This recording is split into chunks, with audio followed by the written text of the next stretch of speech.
Saya minta distribusi itu lebih dekat dengan petani, Pak. Mungkin tadi sudah disampaikan dengan teman-teman. Tadi dari agen langsung ke desa. Jadi cara lain masih betul saya. Ini dipraktekkan betul itu Aceh lebih khusus. Ini sudah bisa keluar. Kemudian yang kedua, pengawasannya langsung di bawah sekda itu harus maksimal, Pak. Kemudian saya minta juga, tapi ini diprioritaskan dulu buat Aceh, Pak, ya. Saya nggak tahu lah skemanya seperti apa. Kalau hari ini daya produksi PIN itu 1 juta dan hari ini diberikan hanya sekitar 300.000 ton, sementara kebutuhan Aceh itu 350.000 ton. Hari ini dikasih buat Aceh sekitar 70.000 ton. Ini bagi Aceh diskriminasi menurut saya. Gasnya ada di Aceh, pabriknya ada di Aceh. Ini nggak boleh jadi lagi nih. Ini hari ini rapat saja akan saya sampaikan kepada rakyat Aceh bahwa hari ini pupuk Indonesia bertanggung jawab ini.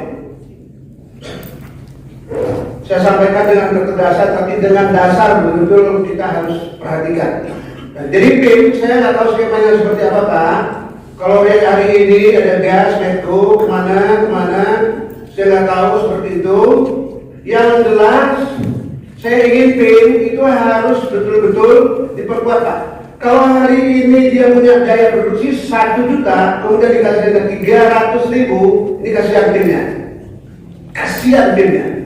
Bisa dituntut terus oleh masyarakat. Nanti perang lagi di sana seperti ini. Kemudian, Pak, satu lagi, bagaimana bisa menampung pupuk organik yang diproduksi masyarakat agar masuk dalam skema anggaran? Nah, bisa nggak dipikir tuh? Karena di sini di pupuk yang kita selama ini banyak malingnya. Jadi kita beri ruang untuk masyarakat. Bagaimana ini bisa masuk skema anggaran? Sistem kerja itu seperti apa dengan pemerintah daerah itu harus dipikirkan. Nah, kita konsentrasi Jerman kita itu dalam yang baik, insya Allah. Yang satu lagi kebutuhan dari sisi budidaya, saya saran antara pupuk kimia dan pupuk organik itu harus berimbang. Kita harus berimbang. Yang lain-lain sudah disampaikan teman-teman. Intinya ingin saya sampaikan bahwa marilah kita bermitra dengan baik. Antara fungsional dengan mitra itu harus kooperatif. Nggak boleh, Pak.